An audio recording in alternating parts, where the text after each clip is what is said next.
Hey everybody, it's Allie and welcome to our Y&R chat for Sunday, November 6th, 2016. This week completely defied all of my expectations. Can we just flash back for a minute to the 2015 November sweeps where Y&R literally blew up. They blew up Newman Towers. There was rolling flames and all of these special effects. And I think in some ways we've almost maybe become accustomed to that because we've had plane crashes and all of these, several different explosions within the past year or more. And this week was so much different. Judging by last Friday's show, when we saw the preview of Nick at the Underground smashing bottles and having his fit and having just a big blow up, I really did assume that tone was going to be carried through for the rest of the week, and what we were going to see was very much a blow up, an explosion, a chemical reaction going off right in Sharon's face. And instead, it wasn't quite like that. There was something about the whole revelation of Sharon's big secret that was much more of a slow rolling boil over that's now it's just this sticky burnt black mess that's all over the stove and it's dripping down the edges, and how in the hell are we gonna get this out of the floor and the carpet? I mean, it's just everywhere, and Sharon is left alone to clean it up. I can't even believe how brilliant it was in its sort of understated nature. I really liked this week's show, and I liked feeling surprised by how it played with my expectations as the viewer. Another example of something I was not expecting to see was the fact that the catalyst for the whole secret coming out was quite simply Patty making a phone call to Nick, of all people, and of all of the speculation that we've done over the course of the past several months talking about how this secret is going to come out. All she did was sneak into the therapist's office, pick up the phone, and tell Nick everything. She could have done that at any point. She could have done that with Dylan. She could have told Dylan, she could have told Paul, she could have told any number of people, but she chose just simply to call Nick directly and let him know, not, hey Dylan, Sully's not your son. She calls Nick to say, hey Nick, your son is alive. Christian is alive. And I was watching, I think that was the end of Monday's episode, and I'm watching it, and I said to myself out loud, what? I was so puzzled that that's how it was actually going to start the rolling, sticky mess of a boil over that we got throughout the rest of the week. And frankly, it all unfolded so much quicker than I was expecting to. Only a few scenes later, Nick was in Sharon's living room confronting her about everything, saying, yeah, I got this kind of weird call from Patty. And rather than Sharon continuing to lie, continuing to dodge the questions, as I would have expected, as my expectations were, I expected her to keep on lying, and instead she just confessed. This is a woman who just couldn't keep it in any longer. She's been keeping this secret for so long. It's been beating her and wanting to come out, and it almost just escaped out of her in this moment of pure weakness and guilt, and knowing how terribly Nick has been missing his son, and knowing that she has the answer that would solve his grief but would also cause grief for her own family and her own husband. I just think it just all came out of her rolling, as a rolling boil in that moment, and she just tells Nick everything. And the beautiful part too was listening to her explanation, because it wasn't just, oh yeah, here's the thing about Sully, and then Nick gets all mad and grabs the baby and runs off. She really had a chance to go into the dirty details of everything that led up to it. So she tells him, yes, Patty is telling the truth. Here's what happened to me. I was fooled too. I just found out when at a certain point, and really, really made me happy that she revealed and was honest about everything that happened with Sage too. I mean, this is this man's wife, his dead wife. The fact that Sharon revealed to him that Sage found out about the paternity secret, just like he's finding out now, on the night of her death. Ugh, that was really good, really unexpected. I tell you, I am wondering if we are just on the tip of how much this is going to affect everyone, because I can almost see a couple steps down the line, maybe inside of the like a Sully / Christian paternity battle, I can almost see Sharon being blamed for Sage's death. Is there any chance that that's going to get brought up too? It's just, there's so many layers that are going on inside of the storyline, and they're all so flaky and crusty and delicious to me.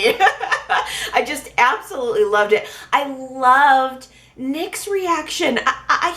He's flabbergasted. I don't think he knows what to make of any of this. Not only is he flabbergasted, he's furious, but he's really trying, I think, to maintain a level head, and yet he feels so betrayed by Sharon.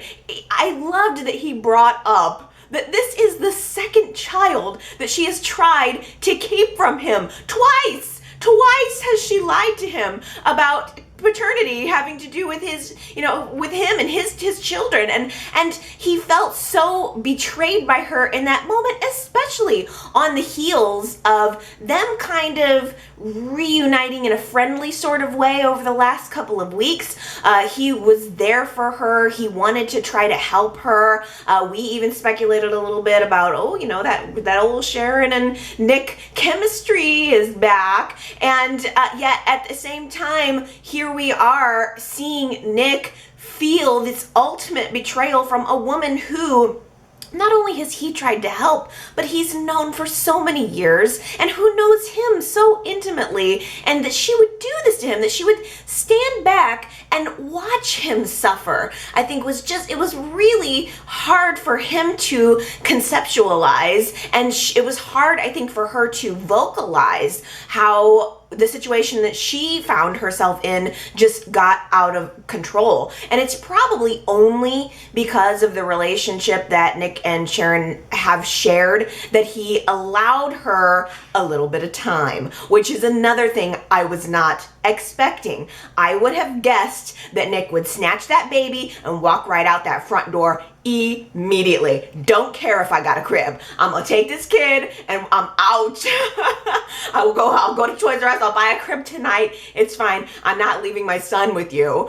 But instead, he has this moment of a little bit of empathy for Sharon and for Dylan, because she tells Nick, Dylan doesn't know. I'm alone responsible for all this, which is another great thing that she did. She did take complete and total responsibility for it, and just merely asks, please don't just take the kid out of his home at night. Leave him here for the night. Just please allow me a chance to talk to Dylan. And Nick agrees. He does. He decides, I'm going to leave, but I'm going to be back first thing in the morning, and leaves Sharon completely alone with this monumental task of not only having to say goodbye to her son, and that's something she's going to have to deal with later, that she's losing this child, but that now she has to break the news to Dylan. I loved, by the way, the other callback to the fact that this is the second child. This is the second time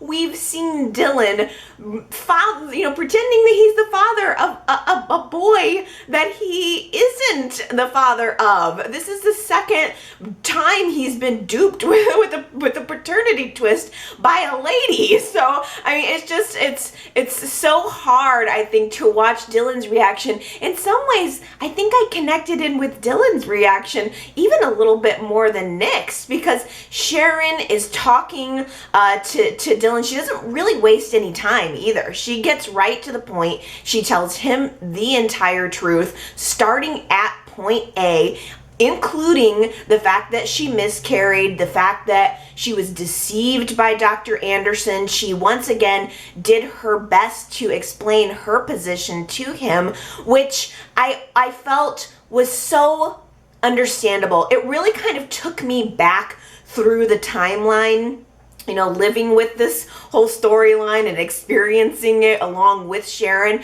She really had an understandable position. Sharon never asked for any of this to happen. She didn't ask to be drugged up and to have this baby placed in her arms. She certainly did have a level of disconnect and denial, that she just, obviously ignored a lot of signs that she did not give birth to this child. But, if you take that away, she didn't do anything wrong. It was evil Dr. Anderson who did this to Sharon and to Nick until the lie. It was up until the point that Sharon found out about it and consciously chose to not tell Nick and Dylan, and then roped Mariah into the whole thing. That is where Sharon's guilt and Sharon's culpability really start to kick in. And hearing her explain it was so heart-wrenching to see Sharon going through this. The look on Dylan's face, there's something, I think he's just a really good actor. And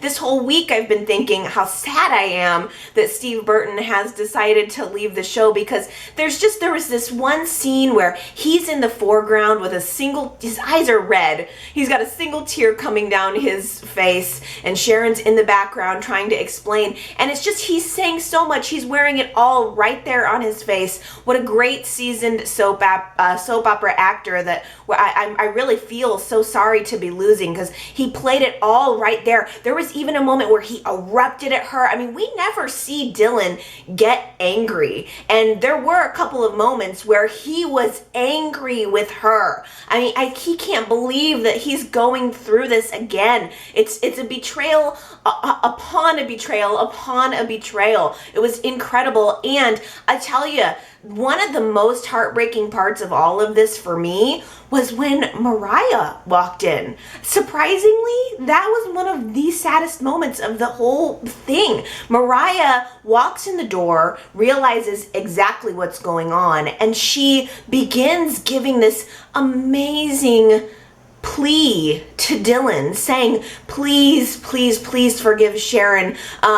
She loves you. She loves your son. Everything she's done for your family. It was so heartbreaking to watch how invested Mariah has become in all of this. She has played an integral role. She has helped Sharon cover up the mess along the way, and it's because she identified with Sharon, was trying to understand Sharon's point of view, and it's because she understood that Sharon was coming from a place of not wanting to cause anyone any more pain. She could have at any point solved Nick's pain, but she would have been causing pain for Dylan, and she was trying to save him from that in her own twisted way. That was her justification anyway, and Mariah was the one person who understood that, and now she's standing there watching all of this boil over, and she's trying to talk to Dylan. He felt so betrayed by her. I really liked that it was incorporated into the storytelling that Mariah loves Dylan too. she cares about Dylan too. And she was doing this in a way because she didn't want to hurt him. And it was just, I just thought that was a beautiful little, just tiny kind of detail that almost didn't need to be there if we were dealing with a whole other set of writers. But I thought it was just so intuitive that it was brought in, and it really, I think, built and added a lot to the characters and to the whole scene and to the whole unfolding that Mariah was there. Sharon is mercifully trying to exclude her a little bit too much, a little bit too little too late. I think that Sharon probably could have saved Mariah a lot of hassle a long time ago if she would have left her out of the whole thing. But she tries to tell Dylan, Mariah didn't have anything to do with this. It's all me. Mariah, just go, which Mariah does. And as much as Mariah is going to want to try to keep this whole story off of the front pages of GC Buzz. Oh, no. I think that Sharon's humiliation is just beginning. Because this week the key players are finding out. Just wait till the rest of Genoa City finds out what Sharon has done. It is going to be probably a witch hunt. It's hard not to feel a little sorry for my girl Sharon. I know she's wrong, but I mean, it is gonna be brutal. It is just gonna be brutal. After Nick leaves Sharon's house, granting her the night, he ends up going back to Chelsea to talk to her because he wants to fill her in. Chelsea was with Nick at the underground when he got the phone call from Patty. So Chelsea was in on this tip that Sully might actually be Christian, and she already knows that Christian is not Nick's, that he is Adam's. So it was really, really interesting that Chelsea, at the point when she's talking to Nick, has already, by the way, gone to Victor. She found that information out and she went directly to Victor to talk through this whole thing with him. And it was kind of surprising to me that was her first thought, was to get Victor to weigh in on this. And Victor told Chelsea that he believes Adam, if he were alive, would have wanted for Christian to be raised by Nick, so maybe just leave it alone. Don't say anything. So Chelsea's been advised by Victor to keep her mouth shut. We'll see if that lasts, but now she's in this position of hearing Nick talk about this conversation he's just had with Sharon, this revelation that he's just had with Sharon, and how betrayed he feels that someone he was close to could lie to him like this about paternity when Chelsea is keeping a huge paternity secret just right alongside of him. I mean, it's crazy to watch her whole reaction and her own guilt starting to form. And she chose not to say anything. She went along with Victor's advice and chose not to say anything, but her dilemma was so apparent right on her face the entire time. And as Nick is talking through the entire situation with Chelsea, it dawns on him that this is maybe not the best situation for Christian. There is a possibility that Sharon and Dylan are at home right now coming up with a plan to run away with his son. After all, we had Dylan, who, when he found out about Connor's paternity, he tried to take Connor and run away, I think, or it was a PTSD episode. I don't know if it was before or after he found out about the paternity, but he did. He still ran with the child. Sharon's been known to run in the past. So it all comes together for Nick, and he realizes it's not safe to leave his son in that house. So he wants to run back to the house, and he demands to take Christian immediately. Sharon has just finished telling Dylan. It hasn't even sunk in. Dylan hasn't really even had a chance to see his son and let any of this sink, swirl around in his mind. I mean, Dylan is fresh off of this information. Nick is at the door demanding to take Christian back with him. And there's this big argument. I mean, you can really see the tug of war beginning to form. Dylan versus Nick. They are, I mean, really kind of already ready to go at it. And I don't think either guy is just going to give in. There is a big argument between the two. It almost gets physical. It has the potential to get physical. Sharon's kind of in the middle trying to mediate. And honestly, I'm not sure where I fell on this issue because I can't blame Nick. I think I would want to take my baby right away too. I wouldn't leave my son for one more night in that house with Sharon, and well, specifically with Sharon. I'd be like, I'm sorry that you're going through this, Dylan, but I want my son. Nick goes upstairs and he has this emotional reunion with the son that he thought was gone. He looks into the baby's eyes, he's holding him, and he says, "It's me, your real daddy," which was so sad on so many levels because we know that he feels that. We want it to be a reunion for Nick, I think, on some level because he has gone through the loss of a child, and it would be beautiful if we knew that this was actually him being reunited with his son. But as the viewers, we know that he's not the real daddy, which makes it just a whole nother crusty layer of heartbreaking for us too. But the fact that he was bonding with Christian in that moment made it looked like he was not going to give up this fight at any time soon, that he was going to continue to try to insist on taking the child out of the house and home with him. When Chelsea showed up, she seemed to maybe inject a little bit of a calming sense into the room. I don't know if, Nick just kind of looks at her and sort of realizes, I guess, that taking Christian out of the home at night is not the best thing for him. So he decides that he will, leave. He will give them the night, but he's gonna be back in the morning. Once again, I think I would probably insist on sleeping on the floor in the front room. I would not want to leave those people alone in that house with my son, but Nick does. He leaves for the night, and we're left now with Dylan's opportunity to say his goodbye. Nick has his reunion followed by Dylan saying his goodbye. Oh, it was just so very sad. I mean, Dylan is completely done with Sharon at this point in the story. He doesn't want to hear her excuses. He doesn't want to look at her. He doesn't want to be around her. He just wants to spend this time with his son, and he sleeps in the nursery that night, leaving Sharon all alone. I guess totally sleep alone inside of her boiled over mess.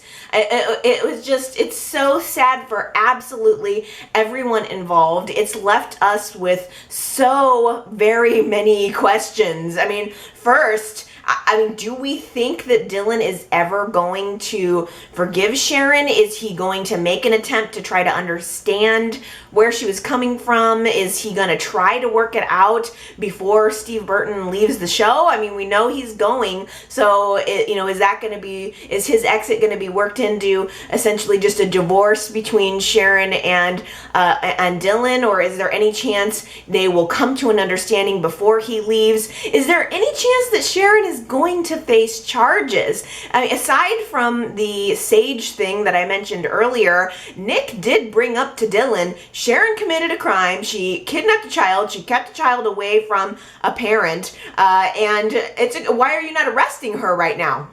I thought that was a really interesting part of the argument. Obviously, Dylan's not going to go that route, but is Paul? I don't know. Is Sharon going to face charges for this? Is Mariah going to face charges for this? I kind of doubt it. I almost think the suffering is going to be enough. I can't see them putting cuffs on Sharon, but it certainly is possible. And then I'm also just wondering, how long is Chelsea going to be able to keep her paternity secret? Because her turn's coming. I mean, did you notice how very non-judgmental Chelsea was Buzz in all of this? She came over to Dylan and Sharon's house late that night, and she didn't take her opportunity to get in a punch at Sharon. Oh no, it's because she knows she's holding a secret of her own. So there just are so many questions. I think probably one of the biggest questions for me, and I think this will be a good topic of conversation and a poll question for this week, is just really assuming that Adam is dead, who should have primary custody of Christian? There's so many different ways this could go. Sharon is the only mother that child has ever known. Dylan is the only father that child has ever known. Nick believes with his whole heart, and the other two as well, that he's the father of Christian. And then we have Chelsea off on the sideline knowing the real truth. So who do you guys think, if Adam is dead, let's assume Adam is out of this, because even though we're speculating as fans that he's going to be coming back, we have no confirmed reports of that whatsoever. So I think we have to just ask this question and speculate based on who we have on the canvas right now. Who do you think should have primary custody of Christian? Should it be Dylan, Sharon, Nick, or Chelsea? If you'd like to cast your vote on that topic, yrchat.com is the website where you can click to cast your vote and to leave comments on that topic, because I think there's some good debate that can happen around those ideas, and I don't ultimately know how it's going to turn out. I get the sense that we're going to see that battle developing next week, that's really going to be the root of what next week will unfold to us for this particular storyline. The battle over Christian. It should be really good. I mean, I don't even know where I stand. It's such a mess. It is such a mess. I'm feeling bad for imagining that I would have to clean it up. And by the way, has anyone considered what Faith is going to think about all of this? Has anyone considered how Faith is feeling in all of this? I feel like there's been a lack of focus on how Faith is going to deal with all of this. I think we need to really dig into what the real meaty questions are here. And I'm just kidding, of course. But maybe Genoa City's Child Wonder can dig right in and help clean up this problem for us. Billy is one smooth operator. He plies Natalie with shots and gets her to confess the whole deal about the fact that there was documents leaked out of Newman Enterprises, and Travis was tasked with trying to figure out who it was, and he just is able to draw out of Natalie completely easily most of the story, and figures out that Victor leaked those documents on purpose to set up Jack. So Billy is actually doing something really helpful here. Even if he is being a little too smooth, he figures out this information and he goes immediately to Phyllis. Not to Jack, by the way. Jack probably wouldn't believe him. But he goes to Phyllis, tells her everything, says, look, whatever you guys are up to, it's a setup. The second you give these documents to GC Buzz, you're going to be the ones that are in the hot water. And Phyllis tries to deny it, of course, but then she realizes that unfortunately Jack is now in this very dangerous position. She gets to him just in time to watch him drop these documents right down into the GC Buzz mail slot. No. I love how Jack is wearing his sunglasses and trench coats around town too, and he's in dark alleys and almost getting caught by a security guard. It's all very, very risky, but he makes the drop. The documents are at GC Buzz. If anybody inside of GC Buzz picks up those documents, they're gonna run with it, and it's going to backfire on Jack big time. So he realizes that he has to get into GC Buzz very early the next morning and try to retrieve those documents. Now, the vibe at GC Buzz is really quite sad. For some reason, Mariah has become Hillary's whipping girl. It is just absolutely horrific the way that Hillary is treating Mariah. I feel so bad for her. Hillary might as well have a whip.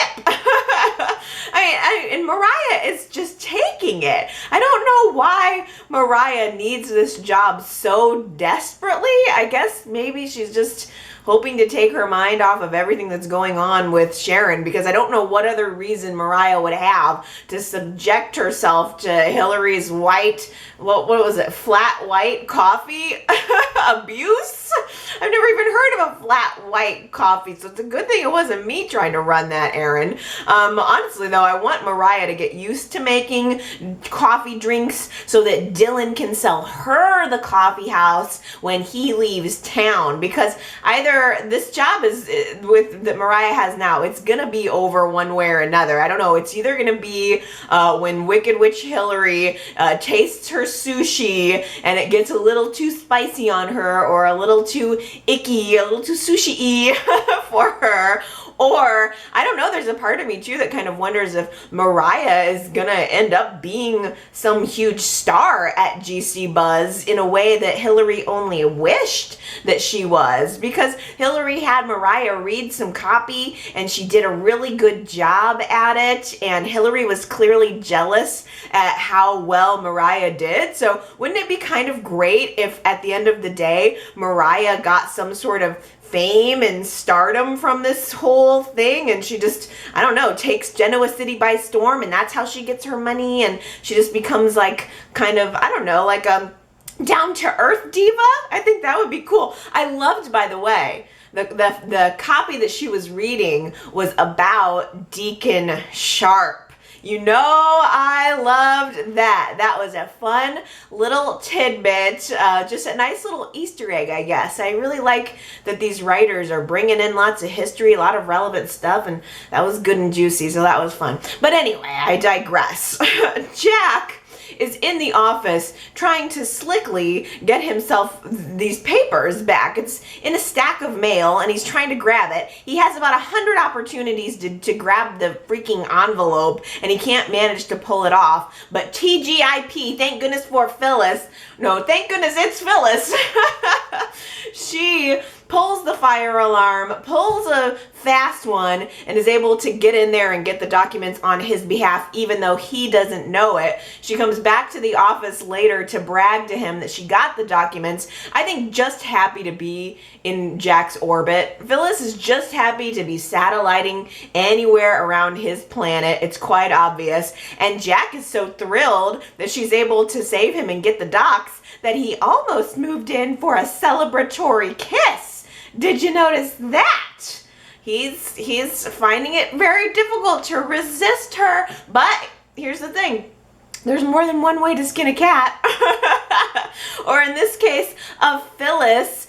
Jack and Phyllis at the very, very end of Friday's show are tussling over those documents and who's going to get them and what are we going to do with them. And she spills this whole cup of hot coffee, hot coffee all down her blouse. What a shame. What's a girl and a guy to do? Jack had to just rip that shirt right off of her body. Why, thank goodness she wasn't wearing her I haven't done laundry in a month bra. While Billy was getting the goods about Victor's setup from Natalie, he was also asking her a ton of questions about Travis. He doesn't like him, doesn't trust him, doesn't want him anywhere near his kids, and frankly is a little bit jealous of him. I mean, at this point, it's clear, I think, to the viewers that Travis is really being painted as just a stand-in for Billy. He's just a Billy substitute, and Travis kind of knows it. He got smacked down by Victor this week for falling into Victor's trap and investigating the family, even though Victor told him not to. The whole thing was just a test to find out if Travis was willing to do Victor's bidding the way everybody is expected to just do Victor's bidding. But Travis also now knows that Natalie was the one who told Victor that he was still investigating the family. And I loved, by the way, way, him torturing her with the pencil sharpener. That was really adorable. She's got this hangover, and he's got a whole box of pencils to sharpen with that grinding electric pencil sharpener. That was really funny. But he wants information about Billy. He wants Natalie to tell him everything she told Billy, because he finds that Billy is being nosy, and Billy's causing a problem for Travis. And so he is able to draw that out of Natalie, exactly that Billy was asking a lot of questions about Travis. And Travis goes to Victoria, I think kind of hoping to get her on his side, or hoping to have an ally, hoping to at least get Victoria to say, yeah, Billy's kind of a jerk. But that's not what Victoria does. Victoria essentially tells him, he's the father of my kids. You're gonna have to get used to him. He's part of my life. Deal with it. And I think that really said a lot about the status of Travis and Victoria's relationship. I mean, frankly, the relationship might as well have a fork stuck in it, because it's done. It's over. First of all, we know that Michelle is coming onto the scene. The other lady that is going to cause a little, I think, triangle action here. The woman who Travis slept with in New York, big scandal. She's called on the phone on Friday, and she's coming to Genoa City on November 10th. I saw a casting update in my CBS Soaps in Depth, which I am now happily picking up at the newsstand. And she is going to be played by a woman called Kelly Fry, who you might know from General Hospital. I didn't recognize her, don't know her, but apparently she had a role on General Hospital. I'm not quite sure what to expect as far as the actress or the length of her stint, but she is going to be coming on to the show, at least for a little while, beginning November 10th, which is Thursday. So we are definitely going to see that little triangle forming, or at least Travis's attention getting pulled away from Victoria, I'm sure, causing the final break in that relationship. And I mean, because it's just so clear that we're gravitating back toward Victoria and Billy. Billy is, I think he is wanting to be drawn to his family. If he can't have Phyllis, even though he loves Phyllis, I think he wants to be a part of the family that he has with two young kids with Victoria. And I mean, I guess I can't blame him for that. He wants to be with his kids, and probably wants to be with his ex-wife. So it's just kind of looking out, like, to me, that Billy and Victoria are going to get back together, and I wonder if they're going to be getting back together right and around the time where it's revealed that Billy is actually Bella's father, because it's starting to look more and more like that's the case. There was a moment this week where Billy and Chloe were at the coffee house chatting it up. It was clear that Y&R was establishing these two people have a close relationship. They shared a daughter. They've had a past. They've had a relationship, and Y&R really wanted us to know that. And then Billy was trying to kind of ask her questions about Bella's father, and Chloe couldn't help herself from sort of talking about it. And the viewers are listening to her talk a little bit about it, and it's coming off like it's Billy. Like, he's sitting there right in front of her, and she's talking, it's just, we're kind of, I think, coming to that conclusion. And then we had a follow-up scene where Billy is sitting down at the athletic club with Kevin and talking about Chloe and the fact that she's a little worried that, what's going to happen to their relationship if Bella's father came back into the picture, which Kevin didn't know anything about. But Kevin did make this comment about how amazing it is that Bella looks just like Delia, and it was sort of strange because Billy started kind of planting a seed with Kevin, saying, well, have you ever thought about maybe using your hacker skills to find out if there's anything more to the story? Can we find out who the father is? Kevin writes that off immediately. He doesn't want to do anything to tick Chloe off or violate her privacy and ruin his chances of actually getting some again. But I'm wondering, is there any chance that Billy's onto her? Billy is not the only one who is lamenting not being able to spend enough time with his kids, because Kane is finding himself in the exact same boat. This week, the twins have a parent-teacher conference or something. They're off of school. They want to spend the day playing basketball with their mom and dad, but dad has to work. Dad's becoming a workaholic, so he has to tell them, no, sorry, I can't come, but Lily will be there for you. Your mom will play basketball with you. And it's this yet another moment of Kane being absent from, important or at least sort of precious moments in his daughter and son's life. And we're at the basketball court. Lily's doing her best to try to teach the kids how to play basketball and play with them. And it's so sad until the moment that Kane rushes in, saves the day. He's changed his mind and chosen his family once again, which is great because Lily cannot play basketball in those hella heels. I don't know if you guys saw the shoes she was wearing, but they were not basketball friendly. So Kane rushes in, he's playing with the kids, it's a happy reunion between them all, and all of a sudden he falls down and he gets hurt. I'm not sure how, it was all very quick. I don't know how it was exactly that he got hurt. I don't know what he got hurt. It seemed like he hurt his ankle or something, but it was bizarre, and I'm not sure what it means. In my head, I'm thinking maybe Kane is just trying too hard, because he gets up and he shakes it off and says, no, I'm just being a dad. I'm gonna fight through the pain and keep playing with the kids. But there's just something seemingly more to it. Like he's throwing himself into work at the same fevered pace that he's now throwing himself into trying to overcompensate for being a good dad. Ultimately, it feels like Kane is just burning the candle at both ends, and I'm afraid he's going to burn himself out soon, and Lily sees that too. The nightmare goes on and on and on.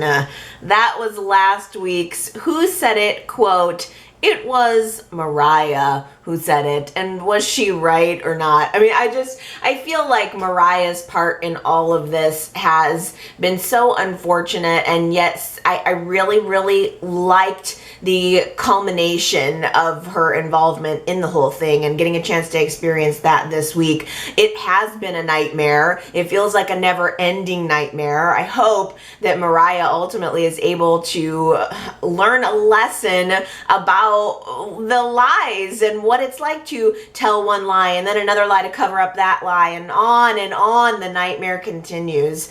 We'll see if ultimately Mariah ends up taking the path that is opposite of her mother or the path that is the same as her mother. I don't know.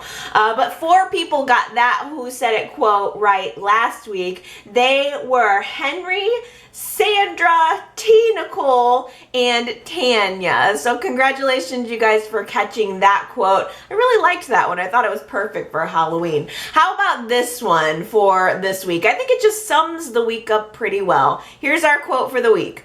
Congratulations, Sharon, you fooled everyone.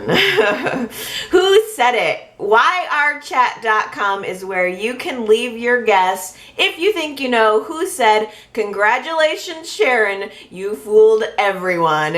If you go to the website and leave your comment there or your guess there, I will read your name aloud next week and give you your big old props on the follow-up YNR chat. Let's get to your comments for this very important sweeps week. Let's start out with Gary, who left me a voicemail saying, isn't it weird how we expect such high creative drama and sometimes all it just takes is one little phone call? The whole unfolding was surprisingly low-key and nicely paced. They didn't go for maximum shock value, Gary says. I really agree, and I felt the same thing from Monday to Friday. It was just almost understated and beautiful in that way. I completely was expecting shock value. I mean, you think about the magazine covers that we always see at the grocery store with our soaps splashed all over. It's like shocking revelation, shocking twist, and this was just not that. It was very understated, and I agree. It was a nice pace for the week. At first, I was puzzled by it, but then as it started to unfold, I'm like, this is really what I like out of a soap opera. It doesn't have to be shocking twists and explosions every single week. There was such a wonderful kind of character element to it, or storytelling element, slow storytelling element that was, I think, very satisfying. Henry also left me a voicemail this week saying, hats off to Joshua Morrow. He is an excellent actor. I'm enjoying every bit of this reveal. Yes, Henry, I really liked Josh Morrow this week. Honestly, I think everybody was so good this week. Sharon Case, Steve Burton. It was just, this is the Emmy reel week for our favorite Y&R actors. Everybody just did a phenomenal job. This was a good week to be a Y&R fan. Sandra at yrchat.com says, Chelsea didn't even find out if Patty's wild statements about Christian were true before she ran to Victor. I'm sticking with my original thought. Chelsea is going to try and get custody of Christian. I'm glad you mentioned that, Sandra, because I found it odd that Chelsea didn't bother to get confirmation of it either. Patty is such a wacko that you wouldn't naturally assume what she's saying is correct. You would want to check and verify that. Yet Chelsea really took it at face value, went directly to Victor. I'm wondering if there's any chance that Chelsea wants that to be the truth. And if that's the truth, then, Chelsea wants secretly to go ahead and fight for the custody. I mean, part of me is wondering if she went to Victor maybe looking for an ally. Is there any chance Chelsea went to Victor and was hoping he'd say, yeah, if that's Adam's son, let's get him back? Which is not what Victor did, but I wonder about that. I wonder how long Chelsea's going to be able to go for this. She's going to look at that baby, and she's going to see that baby in Nick's arms, and she's going to know that it's Adam's. She's going to see Adam in a Christian. She's going to know, and I just think that she's going to want that connection to her husband in one way or another. I don't know how long she's going to be able to keep it up, but I hope she keeps the secret for a little bit longer so we can have yet another wonderful unfolding of revelations, paternity revelations. What a weird storyline that it's a paternity twist inside of a paternity twist. Has Y&R ever done something like that before? I can't think of it if they have. Connor at yrchat.com says, Chelsea should be the one to raise Christian. It's wrong on all levels to have Nick continue to believe that it's his son when we as the viewers, as well as Chelsea and Victor, know that it's Adam's child. I do not want to see Nick suffer any more than he already has. I know, Connor, and I think that it's just beginning. Not only is Nick going to have the pain of this week, but we are going to have to turn around probably a few weeks, months, however long from now, and we're going to have to see him go through it again. It's going to be a little bit tough to watch. I love this comment here from Tina Cole at yrchat.com. This is good. This might spin your head a little bit. With thinking that Adam is perceived dead, Nick would have just as equal right to raise Christian as Chelsea would. Nick was married to Sage, who was the mother, and Chelsea was married to Adam, who was the father. The question would be, who would have more right to look after the child? The husband of the child's mother or the wife of the child's father?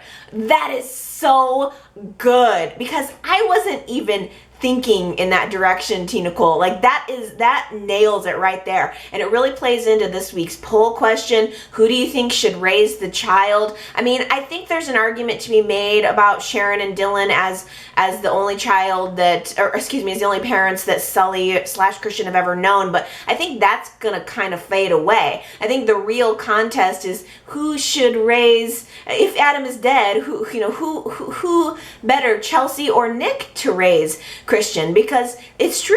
I mean, Chelsea is Adam's wife, but Nick was Sage's husband. So that's just such a darn good point that I never would have thought of. That's why I like getting your comments, because I wouldn't have thought of that. James at yrchat.com says, Saint Nick is being his usual holier than thou self by beating up on Sharon. But I'm surprised that he can't sympathize with Dylan even a little bit. He will be in the same situation as Dylan is now when Adam comes back.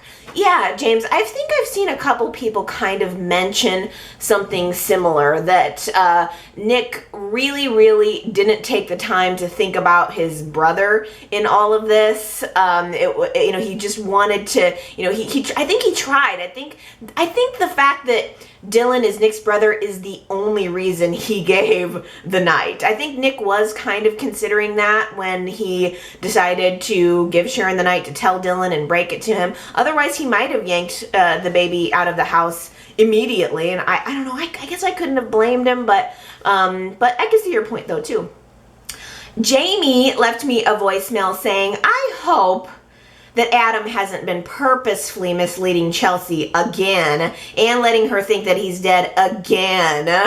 I hope that he's being held captive somewhere, maybe by Ian Ward. You never know, Ian could be using it as his final axe to grind with Victor, and if that's the case, that way Adam could come back to Genoa City redeemed. It's funny that you mentioned that, Jamie, because I hadn't thought about Ian Ward holding Adam captive, but I kept thinking that it was Chloe that might be holding Adam captive, but I think so. I think that's what it is. I think somebody, if they're going to bring Adam back, I think somebody definitely snuck into the cabin before it exploded and they took Adam away and they're holding him somewhere. I think that's the case, but I guess the question is who. But every time we ask a question about that, like who could the mystery person be, it ends up being Ian Ward, so it probably will be. Daisy on Facebook says, I really like seeing Victor being there for his family. The way he's always claimed he is now a reality. But Victor is still ruthless in business. So somehow Victor has found a balance where he is the family man, but at the same time, he's exactly the businessman he's always been. I hope we never see Victor against his family again.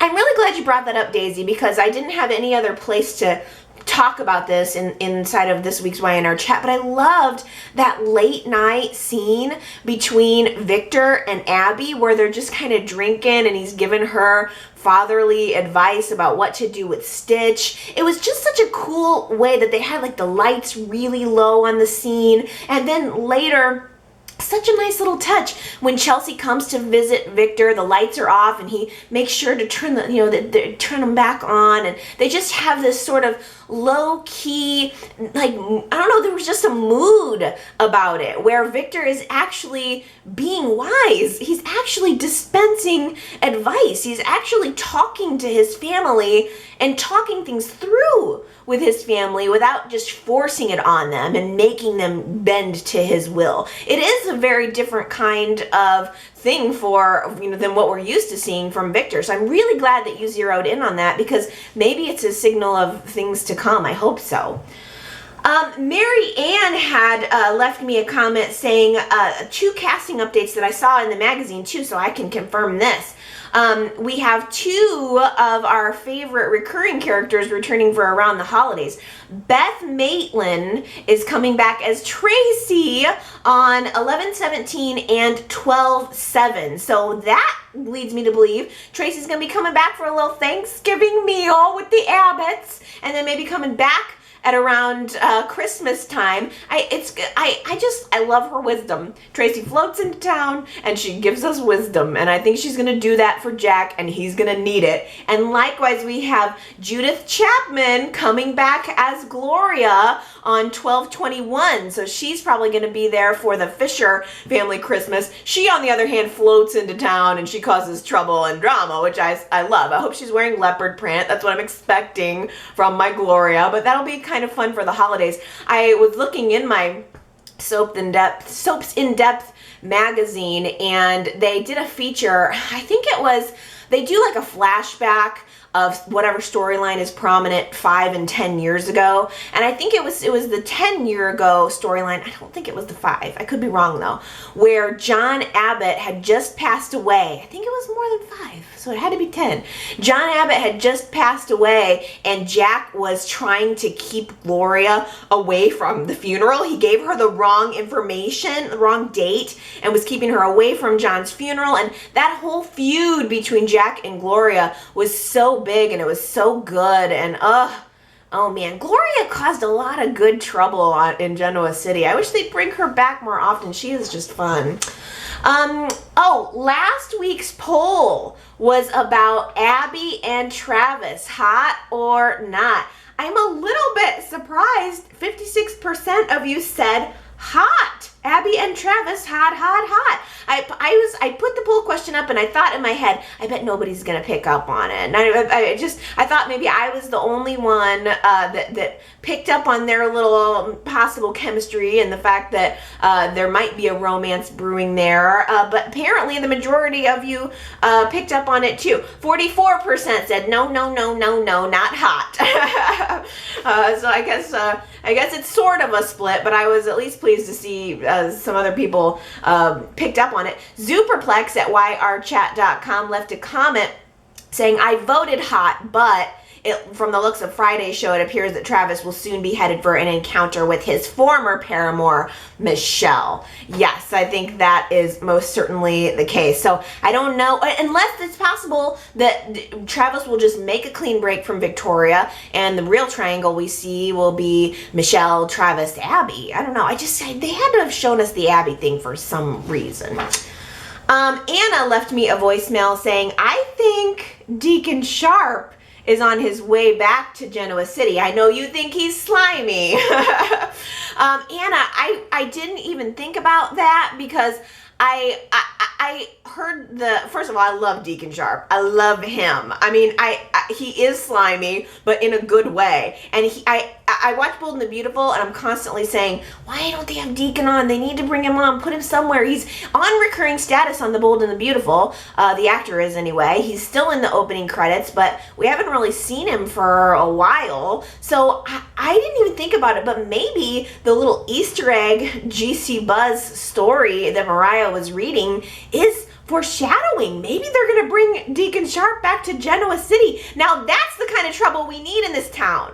Of course, I just want to say a quick thank you to everyone who left amazing comments for me last week about my big shocking baby news reveal. I heard from so very many people. I wish I could respond to everybody individually, but I can't. So I just want to say one big thank you to everyone. I really appreciate all of the congratulations and the well wishes.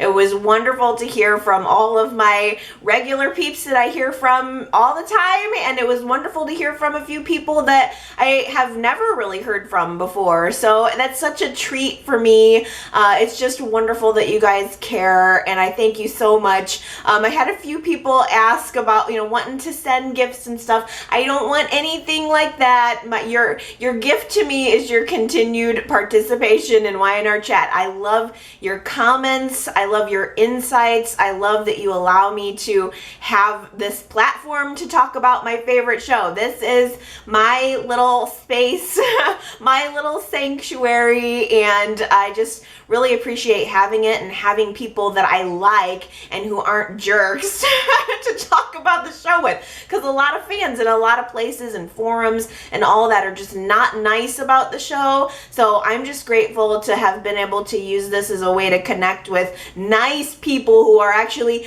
fans of the show and like it, watch it and like it. So you guys are giving me that. That's all you ever need to give me. So keep the comments coming. And in fact, I feel in so many ways like I owe you guys just for being so cool and for letting me be here. So I would like to give a gift to you this week of a soap giveaway. I've been waiting for this one for so long because I formulated and made 4 new Genoa City soaps based on 4 characters on the show that I've never made soap for before. So I've been working on these for a long time. So excited to reveal them. If you are a newsletter subscriber, or if you even went to YNR Chat or yrchat.com, you probably already saw that I was making a Billy soap,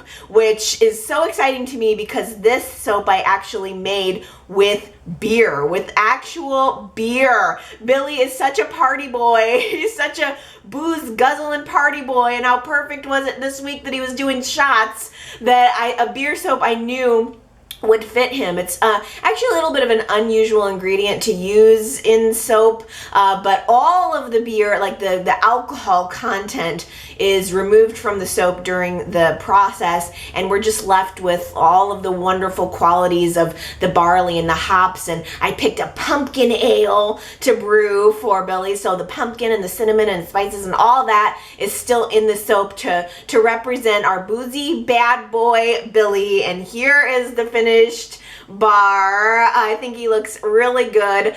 This is a fun bar of soap. It has a really nice lather. And of course, if I was gonna make a Billy soap, you know I was gonna make a Victoria soap to go along with him. So here's my Victoria soap. I decided to do a pink and white kind of peppermint princess, ice princess stripe. This soap is peppermint scented. It's got a few other things in there, but in essence, she's kind of chilly. She's kind of icy. I wanted the ice princess vibe, so that's what I went with for Victoria. It's also really perfect for winter too. This is just a good, pretty wintry soap, and it kind of is nice going along with Billy because he is more like an ale type of fragrance, like harvest spices and ale, and he's a little bit effervescent. I just think these kind of make a nice little pair together. They'll probably be arguing and arguing of, you know, the ice princess versus the party boy. They'll probably be arguing in all of my boxes, but I thought Victoria and Billy would be a fun one to do. The other couple, kind of, that I chose to represent as a soap this year were Mariah, and Kevin. These two were just like so easy because they both have such distinct personalities. The Mariah for this year is very, very tart. This is a tart cranberry with orange blended into it and red currant. I decided to go with kind of natural red and orange coloring to represent her hair and her personality. It's sort of earthy and it's swirly. I'm thinking back to her days in the cult. And likewise, I did this smoky swirl for Kevin. Kevin is a fun bar because it's an unusual fragrance. It's a smoky fragrance, but I also blended in a little bit of coffee into it and like smoke coffee. I was kind of going for representing his bad boy. I mean, we all know how Kevin came onto the show with the smoke and a puff of smoke. He owned the coffee house for a while, so I blended some coffee in there. I really think I was able to dig into the essence of Kevin. In fact, I have videos up this week that explain my inspiration behind making all 4 of these characters. I really did try to put a lot of thought into how I would represent each character as a fragrance and in the design. So if you want to go to the website, which I'll give you in a second, I have 4 separate videos if you just want to hear me talking about these characters, showcasing the soaps a little bit more. And then I also, just because I am such a food addict, I brought back our Wisconsin hot chocolate soap. Man, I gotta tell you, this smells good. It smells good. It looks good. This is my bar. It's like, it's chocolate heaven, but it's got a little kick in it. It's got some extra kick in it. It's also a really pretty bar, kind of made it to look like a cup of hot chocolate. And oh my gosh, my house smells so good when I've got chocolate in the shower. So if you like chocolatey scents, I think you'll like this one.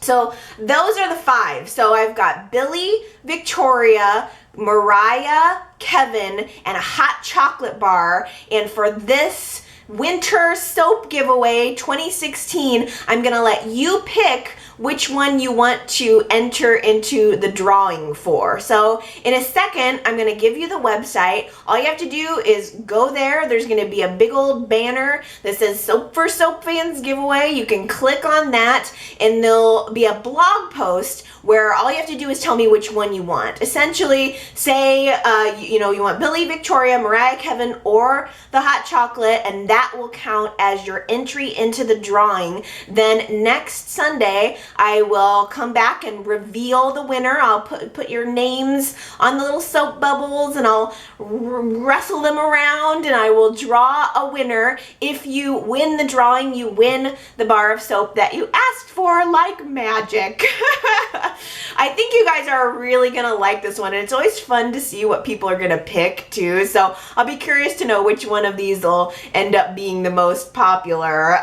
My only requirement is that you do 1 entry. Please don't get sneaky with it or anything, because I will catch you. 1 entry per person, and then if you can get your entry in by the end of the day on Friday, which is November 11th, that'll give me some time to pull together the stuff for the drawing and all that good stuff so I can get your names written down. So today's Sunday the 6th. Just be sure to get your entry in by Friday the 11th, and you can do that at GenoaCitySoap.com. Just go to the website, you'll find the post, leave your entry, and if next week your name is pulled from the soap bubbles, you shall receive a wonderful bar of Allie's creamy, bubbly, handmade Y&R inspired soaps delivered directly to your door with love and appreciation from me. Okay, everybody, that does it for me for this week. Keep those comments coming. yrchat.com is where you can leave me your rip-roaring comments about this paternity secret that is partially revealed now and partially unrevealed, or anything else on the show that you'd like to comment on. I absolutely love hearing from you guys. You can, from the yrchat.com page, also go to Facebook if that's where you like to be, or you can go to YouTube if that's where you like to be, and you can leave comments in all those places. Wherever you leave them, I will receive them. Or you can also call to my voicemail number at 309-588-4569 and just leave a voice comment. However you like to leave your feedback, I love getting it. And of course you can go to GenoaCitySoap.com to enter the soap giveaway, and come back next week and we'll find out who won. I'm so excited. Yay. This will be good. Okay. I'm gonna get going, but I love you guys, and I will be back next week and we'll chat again about our favorite show. Everybody have a good one. Love ya. Bye.